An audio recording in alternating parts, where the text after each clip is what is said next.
Hi everyone, welcome to history class. Today we are going to study with our new chapter. Chapter name is New Kings and Kingdoms. Are you ready? Okay, let's start our class. New kings and kingdoms. We have been learning in the first chapter in about the various changes that occurred to the 1000 years between the 700 and 1750.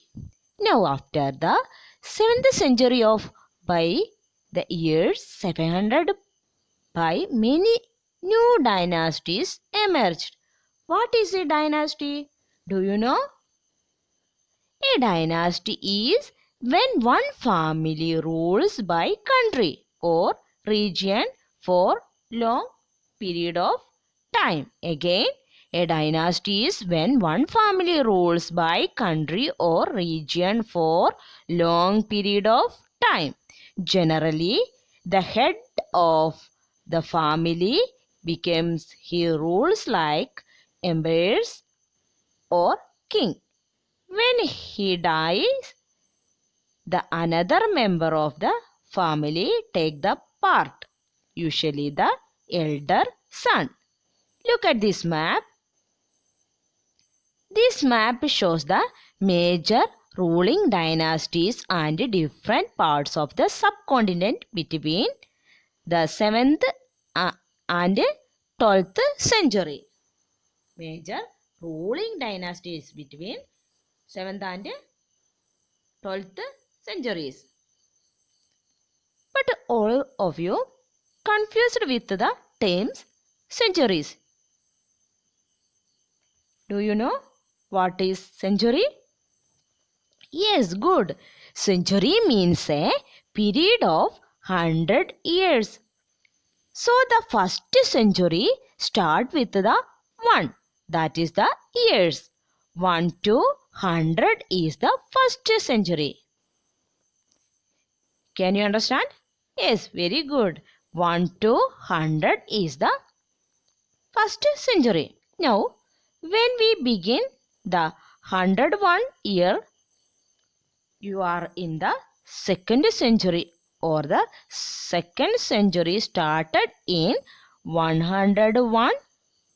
Similarly, 12th century started in 1901 and ended in 2000. We are in the 21st century, which began in the 2001. This year is 21st century. You know which century? Yes, 21st century. Then, so here we said the 7th century, which means the 100 years between 601 and 700 years. Thus, the map shows the major ruling dynasties in different part of the subcontinent between 7th and 12th century. You know, thus the map shows the major ruling dynasties. Look at this map in different part of the subcontinent between the 7th and 12th century. The Gurjara Pratihara ruled this region. Gurjara Pratihara ruled this region. Today's Western Uttar Pradesh. Gurjara Pratihara this ruled the place. Today is called Western Uttar Pradesh and Northern Madhya Pradesh. Then Rashtrakutas reigned over the region. Today is Maharashtra. Rashtrakutas region today is known as Maharashtra, Central Madhya Pradesh, Northern Andhra Pradesh and Karnataka are here. Main points: Gurjara Pratihara, Western Uttar Pradesh, Northern Madhya Pradesh, Rashtrakutas, Maharashtra, Central Madhya Pradesh, Northern Andhra Pradesh, and Karnataka. Then Palas. Palas in today Bengal and Northeast. Palas today, which place? Is very good. Bengal and Northeast of India. This region was reigned by Palas. Who is reigned? Yes, very good. Palas, the Chahamanas, who are now known as Chauhans, reigned over this region in today is eastern Rajasthan, Delhi, Haryana and Punjab.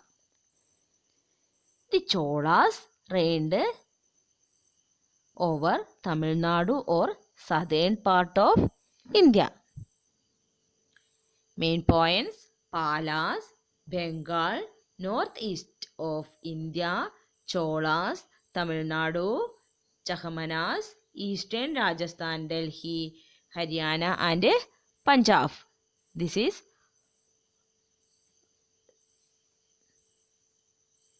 the Palas. Today, Bengal, northeast of India, Cholas, Tamil Nadu, Chahamanas, Chauhans, eastern Rajasthan, Delhi, Haryana and Punjab. Then, the emergence of new dynasties. By the 7th century, they were big landlords or warrior chiefs in different regions of the subcontinent. The kings often acknowledged them as their subordinates or samandas. These samandas were expected to bring gift for their kings and overlords be present at their courts and provide them with military support. Main points: the emergence of new dynasties, 7th century, big landlords or warrior chiefs, subordinates or samandas, expected to bring gift for kings or overlords, be present at courts, provide them with military support. Then, as years passed, these samandas gained power and wealth and they declared themselves to be Mahasamanda,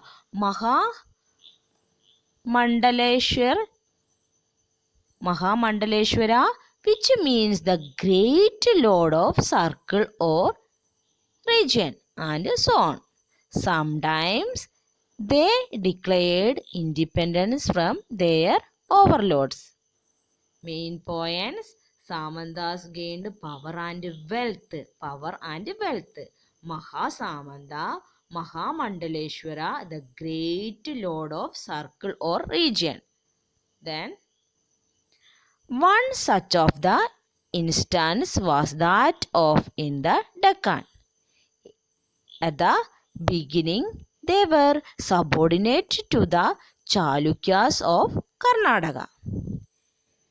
In the mid-8th century, Dandi Durga Rashtrakuta chief overthrew his Chalukya overlord and performed a ritual called Hiranya Garbha, literally the golden womb. What was the special about Hiranyagarbha? Yes, when this ritual was performed with the help of Brahmanas, it was thought to lead to the rebirth of the sacrificer as a Kshatriya, even if he was Kshatriya was not one by birth.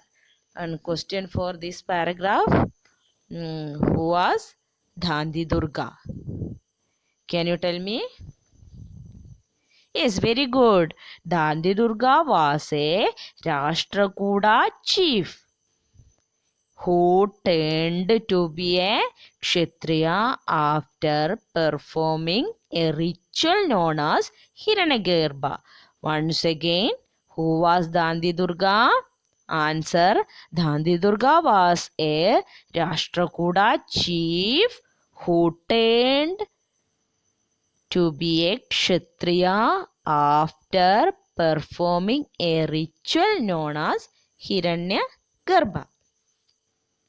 Main points: Rashtrakuda's Deccan, subordinate to the Chalukyas of Karnataka, Dandi Durga, Rashtrakuda chief, ritual, Hiranyagarbha, the golden womb.